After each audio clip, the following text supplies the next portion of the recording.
Thanks very much. So, I'd actually just play something up front to kind of just musically introduce myself and play a little bit. But in conceiving of this book, I think it's important for everyone in this room, especially if you're not in school or maybe you just got out of school and you're used to having private instruction, it can be kind of hard to be creative or imaginative, I suppose, with information that you may have played a lot before. So raise your hand in this room if you've been playing major scales, on the saxophone for quite some time. Right? Probably everybody feels that, like this sound, for instance,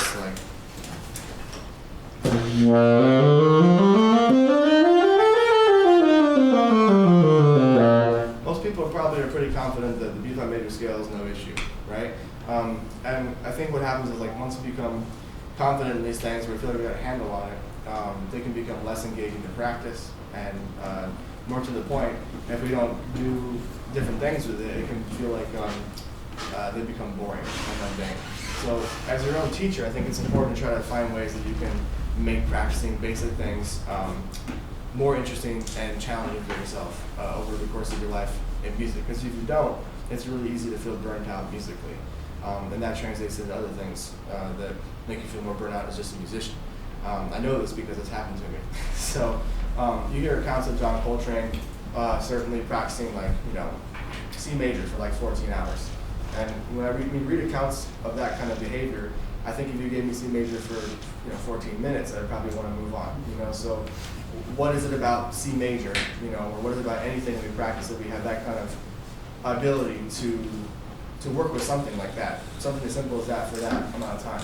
And I think it really solely lies in your ability to be creative and imaginative. So I'm going to walk you through a couple of the steps, just I think in your fundamental technique that you could practice immediately when you leave this masterclass, and some things that are overarching that might be long term. But for instance, I think about scales being basically in two aspects. The horizontal aspect, which is what we're probably all really familiar with, so that means that each note is happening successively after another one. There's no skips, right? And then the other aspect is vertical. So vertically it can be an arpeggio, certainly, or it can be some interval, right? So if I'm doing a vertical implication of a scale, and I play C major, and I play diatonic sevenths, for instance, it would sound like this.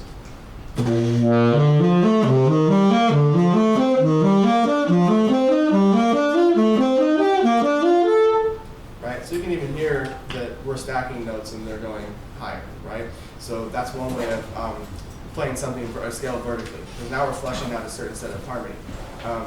And beyond this general technique, being able to identify with your ears and your fingers what that harmony is, major, minor, dominant, certainly, that'll have a really,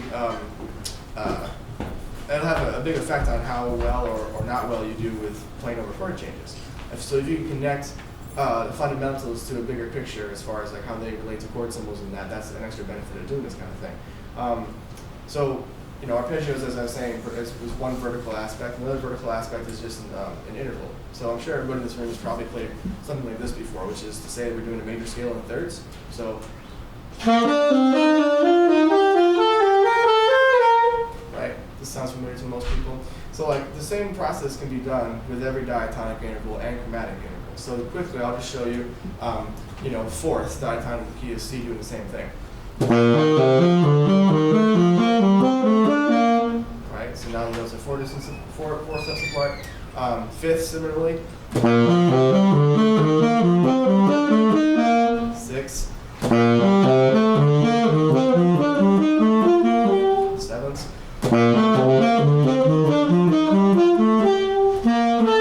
Octaves.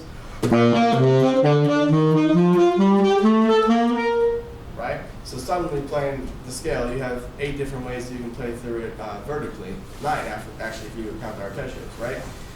How would you classify how the notes are happening? Are they ascending or are they descending? They're ascending. They're ascending, right? So we have 2 prime directions in music, right? Ascension and descension. So I can do the same thing, go back to thirds, for instance, and I'm going to still ascend through the harmony of the scale, but I'm going to be playing the third patterns in the opposite direction. So instead of playing 1, 3, 2, 4, I'm going to play 3, 3, 1, 4, 2, 5, 3, so it sounds like this.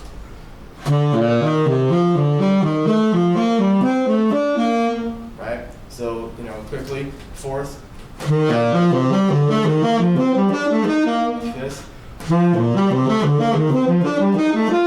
Sixth.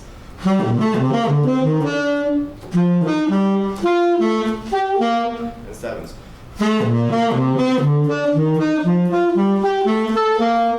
Right, so they can go up and they can go down, then you can start doing permutations where you mix and match. So I was doing this with Nate earlier on thirds, but I'll show it to you again here in thirds. It's first third pair goes up, so 1, 3, I'll say 1, 3, 4, 2, 3, 5, 6, 4, so on and so forth. I'm sure some of you in the room have probably already done this, but it bears repeating that you can do it at any interval, right? And also with any kind of arpeggio structure. So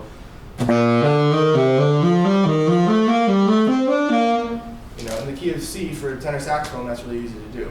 If you bump it up to tritone, it becomes significantly harder, I think, for most people because they're in an unfriendly key. And that's kind of the point of this book a little bit, is to force you to confront the keys that, by and large, you're not going to confront. You know, but you don't want that 1 or 5 times in a year where you have to play in the key of E to sound really sad, right? Like, you want to be just as equipped for battle in that as you were if it was in B flat. Anybody in this room do like wedding band or corporate work ever?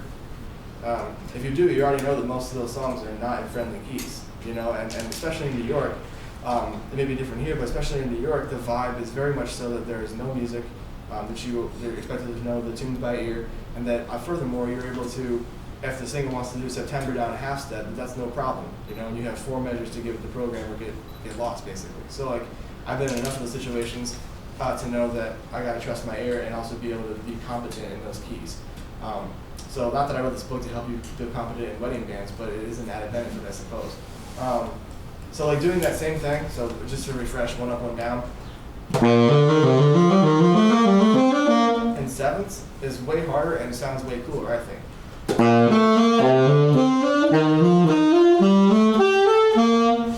Right? That's a massive interval that we're moving in this different direction, and it sounds pretty cool to me. So like the next step, which is always a step, how do I bridge the gap between fundamental technique and application, right? I'm a big fan of trying to practice something so that you can apply it. And for saxophone, we've never had it any easier because we have an octave key. You know, it doesn't make what I'm about to show you any easier on the saxophone, but for brass instruments, it's I don't say it's impossible, but it's really a stretch to go through this and the way that I'm about to present it. So to get there, let's do one other thing. And this speaks to the idea I was talking earlier about, which is like taking something that's become mundane and monotonous and making it extremely difficult, to the point where like you could probably practice this for the next year and you would still feel like it's difficult, you know. So like here's a descending C major scale or concert B flat. You know, we've just been taught that that's how the notes are supposed to go, right? 8, 7, 6, 5, 4, 3, 2, 1. Well, if we play the same notes but we space them out by octave displacement, you still have the same harmonic result, but it's split across the entire instrument. So like, if I'm going to play a concert B flat, which is C for me, the next note descending would be this note. And then I'm at the end of my range for that key signature. So instead of playing that note where we typically find it, which is 1 scale step below where you start, I'm going to bump it up an octave essentially. And the actual interval is an ascending diatonic 7th. So this is what it becomes. Okay, and that's the same thing as, but we're spacing it out by this large interval, right? So if we follow this through to fruition for the rest of the scale, it becomes concert B flat, concert A, concert G, concert E flat, no, concert F, excuse me. Now, you could go and play concert E flat high up there, but for the sake of argument, I'm going to drop down to my lowest available concert E flat, which is here. The concert D, the concert C, the concert B flat. So this sound becomes, which is, if you set this in major scale, I might scratch my head for a second, you know, but the way it hits the ear sonically is the same as how we played it and the way that we played it for the last, you know, X amount of years that you've been playing, right? So again, for a brass instrument, that's going to be really difficult to do. Let's face it, folks, this is the easiest instrument out of all of them to like immediately get a sound on, you know, with the exception of the piano. So, you know, good news, bad news. If you've done this before, chances are you've probably done this, right? Playing all through the modes of major, and that's fantastic. But now you got to do it all with this concept. So that becomes.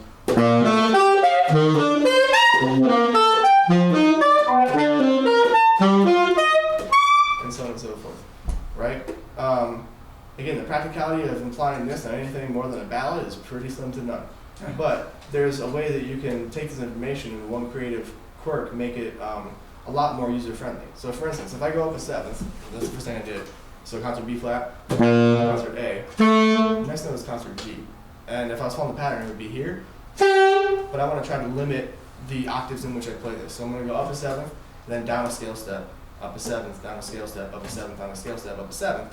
I still finish in the Altissimo, but I don't ever have to do that massive drop from the very top of the horn to the bottom. So it becomes, and suddenly that's a little bit more user-friendly. So if I really wanted to lock it in, I could go up a 7th, down 2 scale steps, up a 7th, down 2 scale steps, up a 7th, and that puts me in a 2-octave range.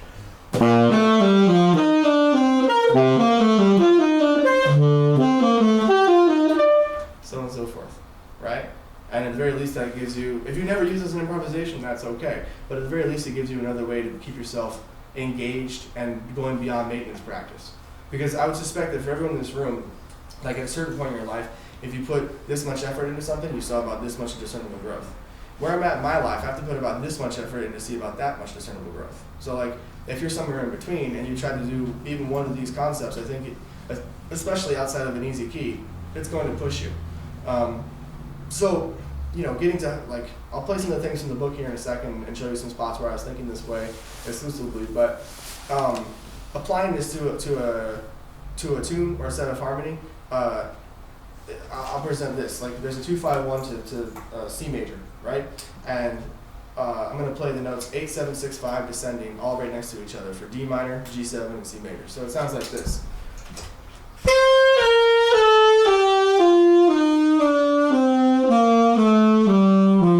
Basically sounds like a scale, right? I'm playing 8, 7, 6, 5 on each, the 2 chord, the 5 chord, and the 1 chord. Now, if I do the same thing, but I stretch it out with the concept I showed you 2 seconds ago, you're going to still hear it, but you're also going to hear the more, I think the more, sounds more like a progression, right? Because what I just played sounds like a nice scale. But now if I go the same thing,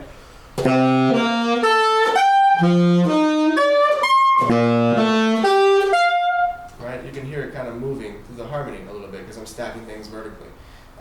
Somebody tell me, what's a good way to improve voice leading via substitution on a 2-5-1? Like, what can we sub out for the 5 chord that makes it chromatically? The 1. Not the 1, but how do we get to the 1 from the 2 chord chromatically? There's a fancy substitution that it's not a huge deal. A tritone substitution, right? So like, if in this key, D minor, and then the tritone. So tritone just means 3 whole steps from where you started. So 3 whole steps up from G7, which is the original 5 chord, would be D flat 7. So if I do the same voice leading exercise, I go 8, 7, 6, 5, 8, 7, 6, 5, 8, 7, 6, 5. From the 2 to the tritone 5 to the 1 becomes like this.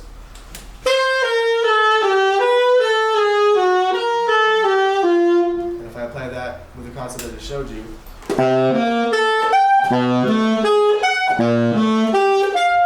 you can really hear the idea of a progression. So like, you guys know the tune Cherokee? So like, here's the bridge of Cherokee.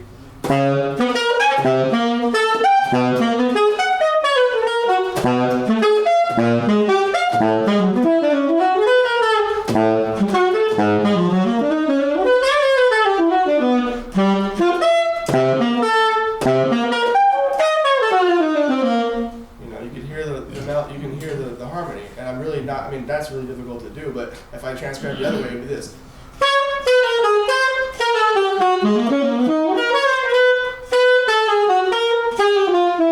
Everybody can hear the harmony there, right? And it's the same thing, I'm just displacing it by this concept, right? So, I mean, Cherokee is not an easy tune to play, and it's fast, but you can still do this kind of stuff, you know, if you put a lot of time into it. So that's part of like how I conceived this book.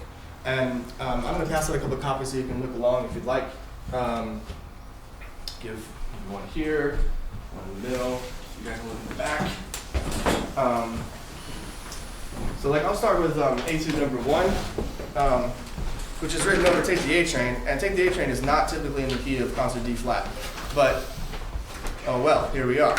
And I think it's something that I was very conscious of. You know, I wanted to write a book. And if you pick up the book today, and even if you're looking at it now, you can see the preface and some notes about what I thought about particular things. But this etude is an example of one that I was thinking about a couple extra considerations, and that was as much as possible trying to keep the majority of this etude within a 1-octave range.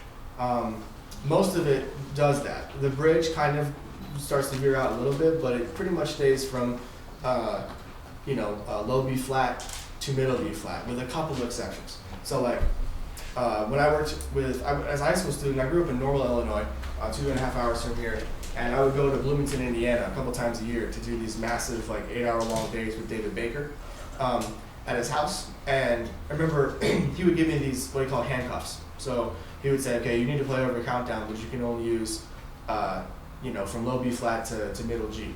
And like, it's already hard enough to play over countdown, you know, but now he's saying I can only use this around, you know, this range. So this etude was written with that in mind. How creative can I be? Because let's face it, like, how many people in this room, myself included, use the lower extremities of the instrument as much as they do the rest of it? Probably, we would all say like, yeah, not as much, right? So like, developing that range down there is really important. And like one of my favorite saxophone players in the world, Chris Potter, he can play entire solos based on just like B flat to G, and that always tripped me up, you know. So I'll play this one for you, so you can hear that it's kind of all contained more or less within this octave or so of range.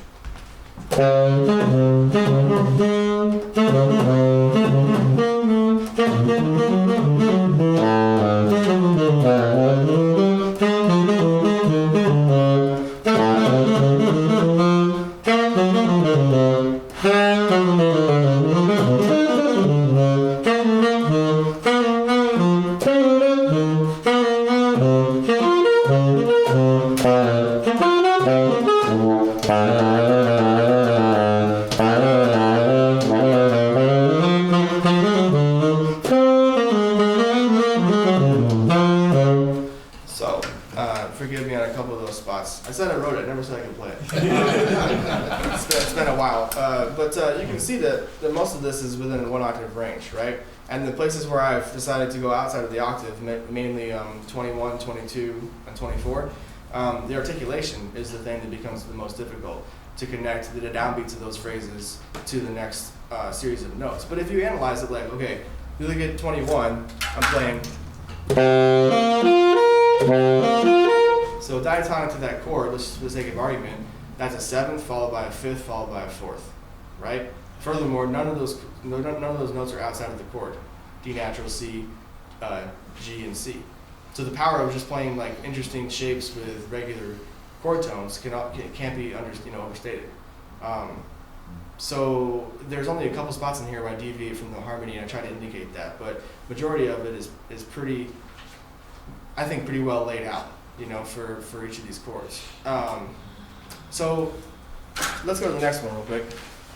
Actually, let's skip over that one. Here's number 3. Here's another example of like, I Remember You, and it's in concert G flat. And also, like, one thing that I wrote this book in mind with was that, like, if you're a classical saxophonist, hopefully this book intrigues you, if nothing else, for the technical challenge of it. Because if you're a classical saxophonist, you got to deal with a lot of stuff that's harder than any of the jazz etude books that I'm aware of.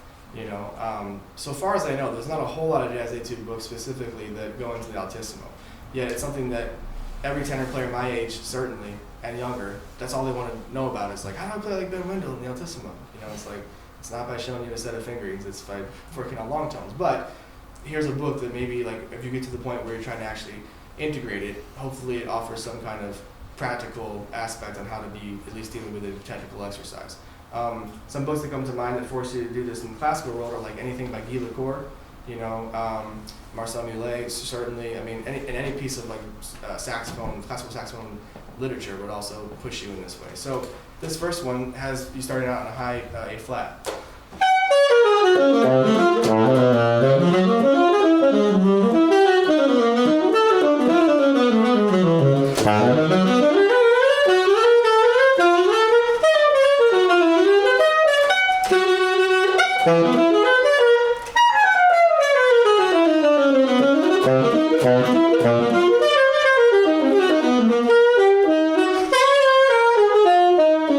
You know, like in the first 23 bars, you're forced to cover a lot of ground, just range-wise, and also, you know, if you look at measure 18, for instance, that's a 2-5-1 to F, and again, like if you look at the notes, the first cell there is a 7th followed by a 4th followed by a 5th. So you can hear into the key, out of the key, resolving to the key.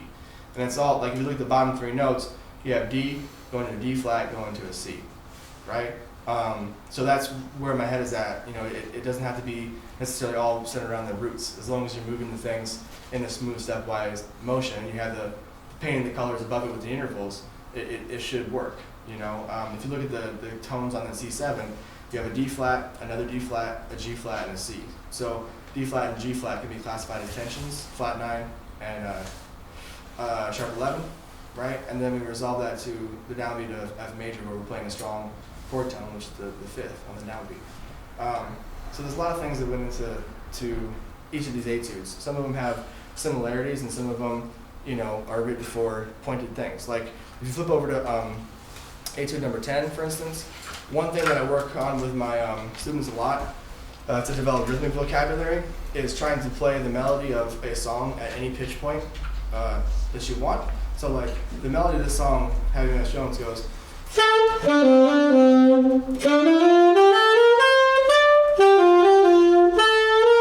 So this improvisation.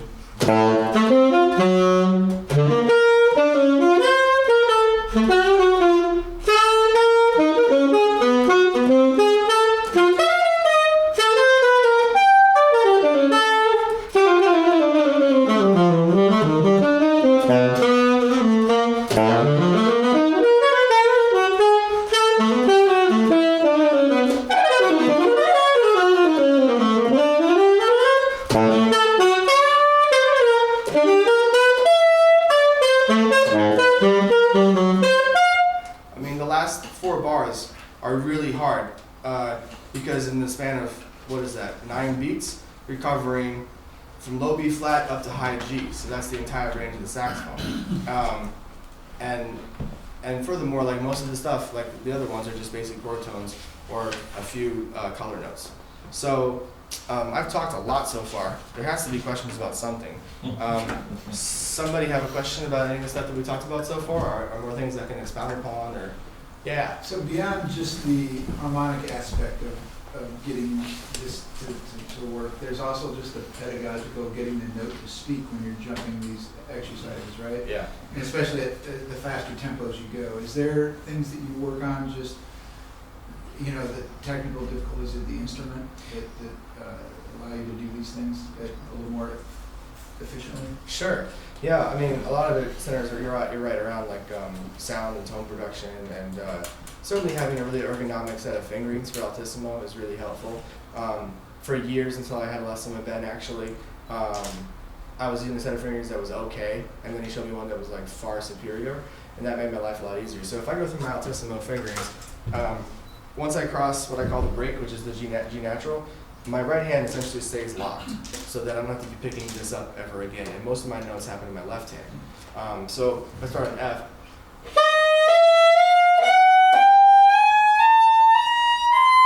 all that motion was in these palm keys, you know. So like that took me months to get into my playing, because usually I would be picking up my right hand. So the more I can keep this down, and by the way, in the interest of time, if you guys want to have the same fingering system that I use, I'm happy to give it to you. You can shoot me an email or a message or whatever. It's easy for me to just send to you. But yeah, the less I can be moving up there, it's really beneficial. But I firmly think that the Altissimo and technique in that part of the instrument really starts with your ability to play like the B major scale, with the first 5 notes of the B major scale, using solely vent fingerings. So you can keep it all in your, until you go to F sharp probably, you keep all of it in your left hand. So like,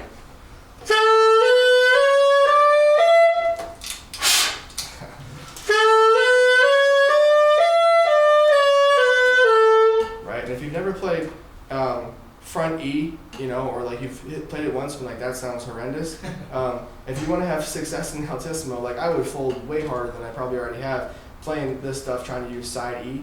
Like there's just, I barely ever use this. I can count on one hand the number of times I've ever used this key like that, ever, on this tenor. So being able to go through, like, and I'll go this way so I don't annoy you guys, but being able to just rotate between D, E flat, and front E.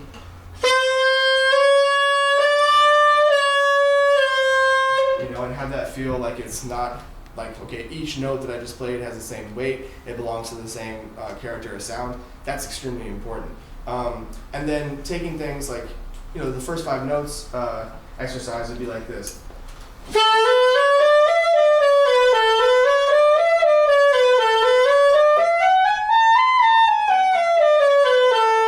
And if you've never done done that before, like you're gonna notice that as soon as you try to cross the break, it's gonna be like the intonation goes out the window and maybe your fingers fall apart, so there's a lot of consideration to just doing things slowly. And even just the first 5 notes, getting that D sharp to E to F sharp to speak, that's a huge thing that takes a tremendous amount of time if you want to do it right. Oftentimes we talk about practicing, I'm sure everybody's done overtones in this room. Raise your hand if you've done them from like like you start in the lower part of the horn and you do the partials, that kind of thing, right? Probably everybody. So I think that's great. I think the one thing that is really good to do, can I have a volunteer, actually, somebody with a saxophone want to do this? Can you do it? Alright. So while he's getting that out, I'll show you one thing you can also do at the bottom of the horn. Because that's the perspective that we usually talk about overtones with, right? Fundamental, partial, partial, partial, so on and so forth. So one thing you could all do is try to play scales and overtones. So like here's a B flat major, A flat concert. Here's the same scale in overtones. Right? So being able to do that assumes that you're able to hit each of those partials off of those other fundamentals in succession and not have it go to the wrong partial. Right? So the first time that I did that, I couldn't play it anywhere near that fast, and I actually couldn't even play it. So because I've been so used to doing this kind of thing, right? For those of you who've done overtone stuff and you get to a certain partial that you can't hit, probably everybody's encountered that at some point. And the only way that I got over that was my teacher had me take my index finger and my thumb and place it here and hum the pitch that I couldn't get in falsetto. And by doing that, it inevitably wasn't what most people do when they can't get it out. They go, they get angry and they try to they do things that are not ergonomic here. So if I go, ah, like I'm moving like this much, I go, ah, So if I put my mouthpiece in my mouth and I go, what did I know? I go, and then I finger the fundamental, and then I go low. It didn't happen like that immediately, but over time, just getting myself to accept that the right thing to do is to be relaxed, right? Because if you see me go through the whole series here,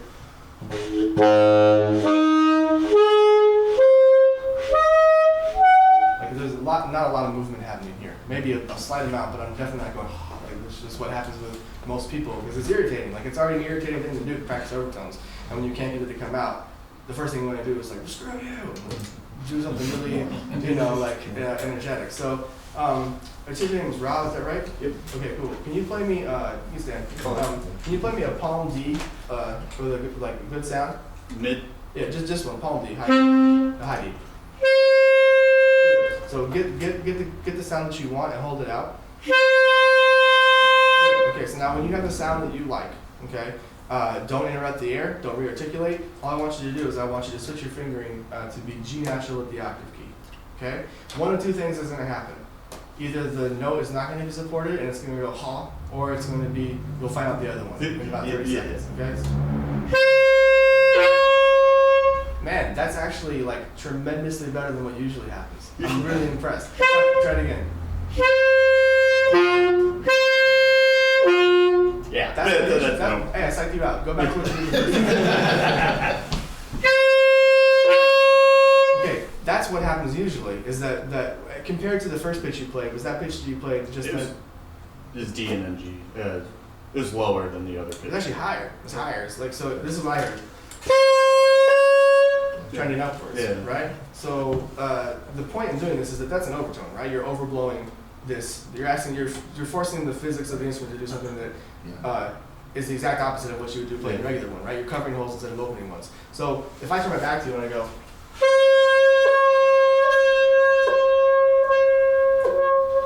hopefully you have a hard time figuring out which one is which, right? And most of the time when people do it, it's like grossly out of tune. It's like 40 cents sharp. Yeah. I mean, you were in there the very first. I was like, shit, this isn't work. But it was way closer than what it usually is. So that kind of relationship, I call it overtones of the upper fifth, because the relationship between what you're fingering and what you're going for is a fifth. So this exists here.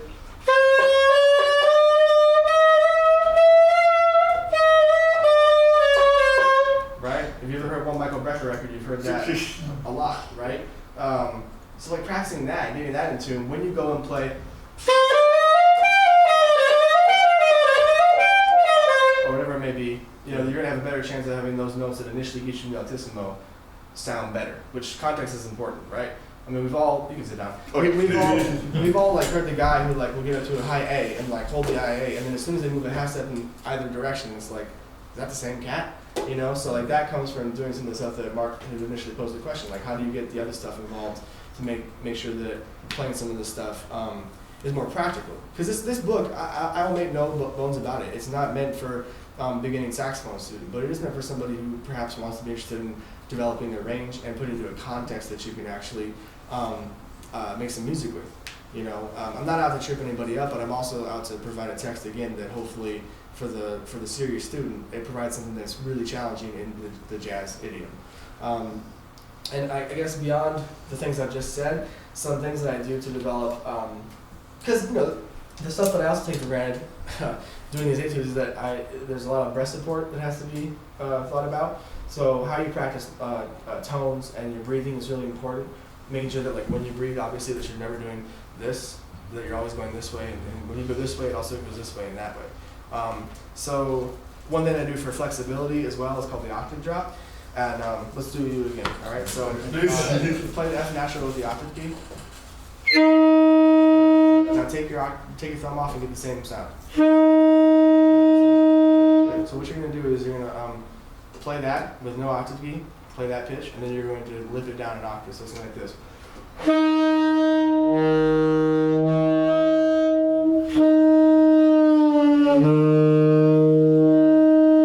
Yeah, coming back up is beautiful. Coming down, not so much. Yeah. You would want to iron that out, and it develops. Again, it's all about, if you're doing it right, you can think about, okay, did I add too much pressure? Did I have not enough? What's going on here? Microlead that makes that speed coming back up versus not speed going back, going down. So that's a good one. Another one that's hard for me to do for a lot of reasons. First of all, because I don't play with my teeth on top. I play double lip. It looks absolutely horrifying. So if you ever want to scare away like a significant other, this is how you do it. So I'm playing with my top teeth on and my lip off, right? So like, humor me. And everybody have a pencil that they don't mind ever using again? I've done this before. Oh, you have? Okay. That work. Does it work? You sure? There There you go. There you go. Yeah, cool. All right, so I promise this won't hurt. Let me have your. Okay, go ahead, play. Yeah. Yeah. How difficult is that? Yeah. Insanely difficult, right? So like, you can have that. So like, imagine playing, you know. Oh, I can't do it. I can't. I can't do it. You know, it's like, partly because I don't play with, it's so weird sensation to have my teeth on the top anyway to begin with, but I'm still gonna dial it in. Now I'm just pissed off. I can't do it, guys. It takes too much air. But it's a good one. Like, the first person to show me that was Andrew Gould, this really fantastic alto player in New York. And I thought he was just screwing with me. I was like, yeah, I'm gonna go back and do this and look like a complete fool. But, you know, he's absolutely right. You know, doing this kind of thing, you see how much air you're not utilizing in the right spaces, right? So if you can center that and focus it, that'll get you to have much more control over where your air is going. So those are some things extracurricularly I've been thinking about when trying to tackle these. I guess it's not necessarily as I'm playing for the etude, but things that have culminated in me having success playing this kind of stuff. Good question. Other questions? You guys curious about? Yeah. The double embouchure technique that you're talking about, what brought you to that? Well, the bottoms of my two teeth here are false because I kept chipping them in high school and elementary school. So when I went to college, I was playing this Gargala Crescent metal mouthpiece, and it just got to the point where like the pressure was really starting to affect me. And I switched to a Morgan Excalibur somewhere in my sophomore year of college, which is a hard rubber piece, and it still was just like really didn't feel good to me. It was kind of painful. So I tried mouth teeth patches and they don't work for me. So I just decided I was gonna try to do double lip because I had a classmate that was doing it already. So yeah, I mean, I switched, and over the course of the semester, it was brutal. I mean, I would be playing in the middle of a chorus, and even like in the middle of 8 bars, I would switch the teeth on top, and then it was. I tried recently a month ago because I just did a huge a huge equipment change. Like I changed everything, you know, last time I was here, I was with the Dario, and I've been with them for 8 years. I recently switched to Van Doren in August, so you know, they prefer if you're playing all Van Doren stuff, and I was like, I'm not going to sign if I can't, you know, do that. So luckily, I was able to find a lot of really great stuff, you know, but in the interim, like, to find that, I was like, well, what? I wonder if this would work if I put my teeth on. I don't know why that would be something I would like think, but I tried for about 2 or 3 weeks to go back to teeth on top, and inevitably it just came back to the same thing of that painful sensation. So, yeah, I mean, I think especially playing Altissimo with double embouchure is really difficult for most people because it doesn't provide necessarily an anchor with your top teeth on that you would get from playing traditional style. So if you're definitely gonna, if you think about switching to a double embouchure, long tones are the first thing you should do, and then try to play like anything simple, you know, and see if you can get the intonation to happen. And you know, it's kind of hilarious that in doing that one exercise that I couldn't get to happen when I could have made a double lips, you know, because it's something I haven't done in like, I'm 28, so like I haven't done teeth on top in like 10 years at least. So I think it's probably took me a full year to get adjusted to the different embouchure, but for me, I just can't do the other one. It's too hard. Yeah. Other thoughts, questions, concerns, rebellion? You know, I've gone through a lot of stuff that I think is practical, and then also just like stuff that conceptually you can think about going forward. You know, if there's any questions about the book itself, I'm happy to talk about that or anything that I haven't covered. I've given you guys kind of a crash course in interval studies and how to do that. But I think that one thing you could also think about is like back to the idea of making things that have become maybe mundane fresh again. You know, like for instance, if you've done a lot of this kind of stuff, which is what we did earlier, so on and so forth, right? I mean, that's an arpeggio, and we all just kind of accepted that's how they're laid out, 1, 3, and then 5, and then 7. So you could make this a lot more challenging for yourself and just change the orientation in which you play those chord tones. And I do this by a process called what we call inners and outers. So if you think about an arpeggio structure, 1, 3, 5, and 7, the outer parts of that are the 1 and the 7, and the inner parts of that are 3 and the 5. So if I was to change it to be 1, 3, 5, 7 to 1, 7, 3 to 5, I'd be going outers to inners, right? So that would sound like this diatonically.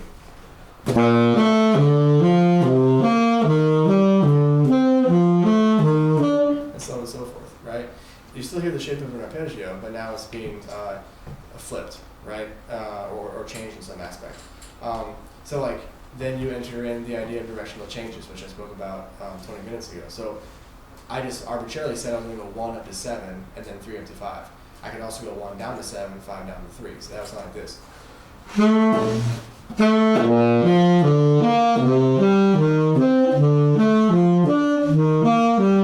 Right? So like there's a lot of permutations. I'll leave that up to you. There's a lot of permutations that you can do with the direction of those, what I call inner and outer units, you know, and how you move them. So, and again, like this is what could keep you in C major for hours and hours and hours, just coming up with these different kind of pathways through it. And then applying that to a solo, it's not exactly like a one-to-one transfer, but like here, I promise you, I'll play a little bit on All Things You Are, and I'm only going to use 1, 3, 5, and 7 of each of the chords, okay? And typically in jazz education, like when we say do that, and you get the young student, it may sound like this.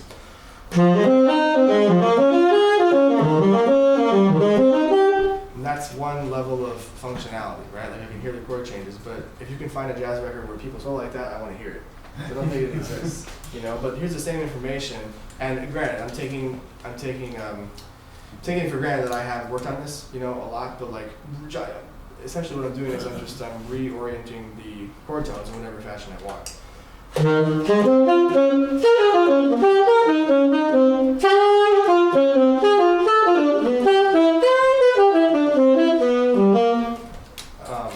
Does it make sense? You know, something happened with my neck here. I went to fuzz town for a second. But you can hear all the chord changes.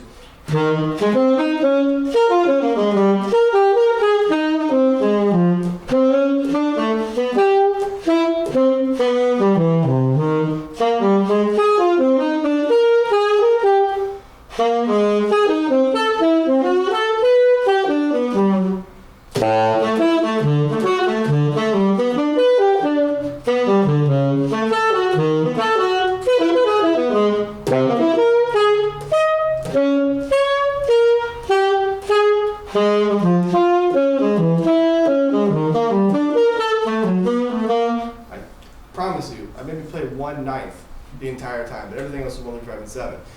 And the stuff that I haven't talked about that makes that hopefully sound at all compelling is the rhythmical aspect of it, right? Like that information in different hands, you know, could sound a lot better. It could also sound a lot less compelling just because of the rhythmic imagination. So one thing that I do with my students is, you know, I have them envision like having a rubber band in your hand, right? And if you have this rubber band in your hand, like it could be cool for maybe a few minutes, and then it's like, okay, what are we doing here? So everybody's just gonna start adding tension to their rubber band. And at a certain point, you have to make a pointed decision, like, okay, the band is gonna break, or I'm gonna bring it back to slack, and we're gonna be cool. And that's how I think about rhythm and harmony in terms of tension. You know, your ability to go outside the harmony or play rhythmically tense is totally predicated on whether or not you can resolve that idea.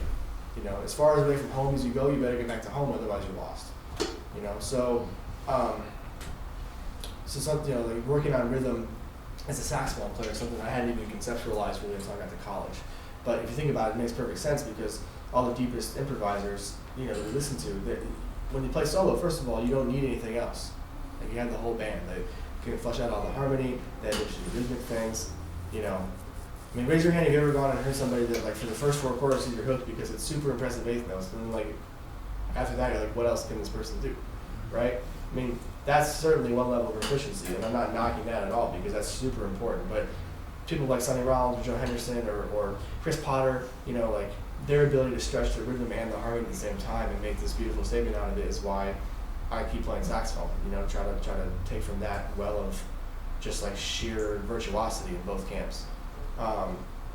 So, you know, practicing stuff like that, that kind of helped me figure out how to write some of this book, you know, because me playing those chord tones in different spots of the instrument, that could easily be an etude.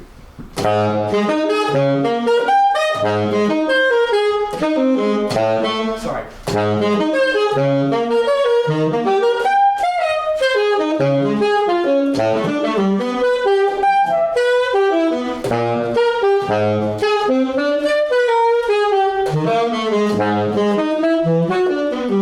You can hear all that stuff, and it's just large intervals, primarily with the chord tones. And so then after, you know, working on this kind of stuff, I went back and added contrast, right? Because if I played a whole chorus of that, it would be something, and then like if we played another chorus of that, I'd be like, okay, what else can we do, right? So bridging that gap is kind of how I started to write these etudes. So for instance,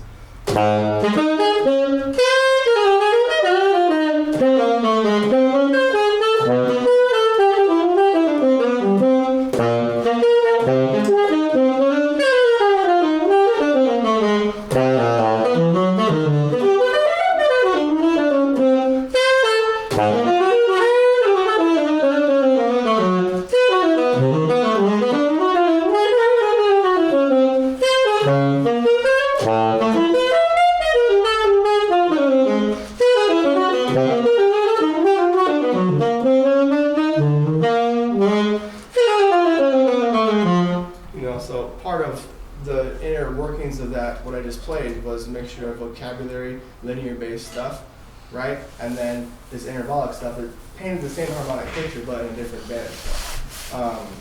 All this stuff kind of vaguely makes sense. Again, I'm assuming a lot in my own playing because I know that I've worked on it, you know? So like, I'm not suggesting that you try to tackle every single one of these things that I just suggested at one time. Even just playing your major scales in intervals in 4 directions would probably keep most of the people in this room busy, you know, myself included. Like, I'm not taking myself out of that camp, but I have spent a lot of time doing it. So the practicality of me doing it over a tune immediately is much higher than probably everybody in this room right now. But it's not something that is so out of the realm of possibility that you couldn't use some of it. And like, to that point, I could just say, you know, in jazz education, we give a lot of love to the 3rd and 7th, right? Because they dictate the chord quality. But 1 and 5 are like the OG, you know, chord tones. They've been around like 400 years longer, you know. So, and they tonicize your ear to the key. You know, 5/1 is in popular music all the time on the radio. So like, you're much more in tune to that, I think, intuitively than you are here at 3rds and 7ths. For instance, if I just played 3rds and 7ths on that same progression, I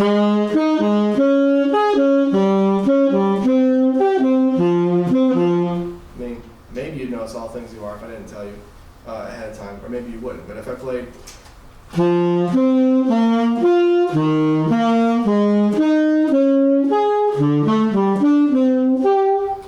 you know, 1 to 5, I think that helps the ear out a little bit more because it fills in the bottom of the chord and then one of those primary chord tones, the fifth. So like you could, if you want to try doing something immediately beyond the book when you left, you could just try taking a familiar progression you're working on and just isolating what I call one of those units. Like 1 and 5 is a unit and 3 and 7 is a unit. So like how creative can you be with just those 2 notes? And again, on saxophone, it's never been easier. You have like for that first chord G minor, you have 1, 2, probably 3 Gs. You have 1, 2, 3, maybe 4 Ds, right? I mean, the sky's the limit. So.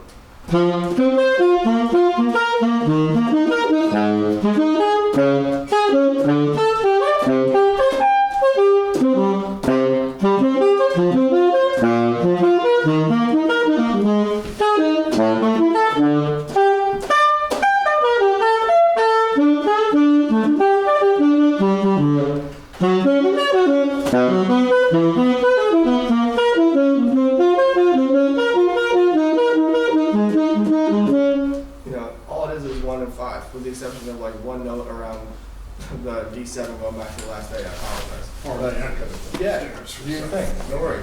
But most of that is just 1 and 5, you know? And if you can even do it over a blues, that's like probably a more easily accessible vehicle for this kind of thing to do. But I've done this exercise with college students all the time, and they're playing good information, and maybe like one specific example I can remember is doing All Things You Are, and this college student played a couple of choruses, and it was very apparent that like the spots that sounded the best were when he was playing stuff that he had heard before on the record. So I was like, okay, let's see if it's like if that's actually part of what his thing is, or if when we pull back the curtains, there's some gaps in the basic knowledge of the tune, you know. And so like when I asked him to play and play different from how he played before, it was apparent that like the vocabulary that he was playing was more derivative from a recording versus like having the actual knowledge to move from point A to point B by himself. And not that having a transcribed solo or something isn't something we try to do, but like there's more. The reason why we should transcribe, especially as you get older, I think, is less and less about what to play, but how to play it. You know, and why what they're playing works. Why would they play works in the spots that they do? And so like. Working with the student, I can remember asking him to do the same thing, like improvise with just the root and the fifth. And my bar 4, it was clear that he wasn't sure what the root and the fifth was of each of these chords, which is like perplexing on one hand, but totally understandable on the other. You know, it's like how can you play all this great vocabulary, but then when we strip it away, we're unaware of what the primary chord tones are of the chord. You know, so I would just say that as a caution, like, you know, whatever you're working on, try to be able to bridge these things together so you provide contrast in your solos and that you vary things up. And I'm 100% certain that on some progression, like whether it's All Things You Are or Giant Steps or whatever, if you just try to do 1 and 5 improvisation, it's going to be tricky. You know, that'll keep you busy. I mean, a perfect like textbook study of this is the first 6 choruses of Sonny Rollins and Sunny Moon for 2. You know, it's like 2 notes, maybe 3, and when he does finally depart from that little motive, it's like right, that was the right time for it to happen. Contrast has been introduced. So. Anyway, I don't want to bore you to death, but hopefully this has been good information. You know, I do have the books here if you want to get them, the $30, and you get a copy of my record today as a part of getting it. Just want to say thanks to Mark for having me, thanks to Zach for having me. If there's any more questions, feel free to come up and say what's up. But if not, I'm at the Bistro tonight. It's my last time playing the Midwest for at least 7 months. So if you get a chance to come out, please do so. Yeah, if not, I'll see you, I'm sure, here again at some point in the future. So thanks a lot, guys.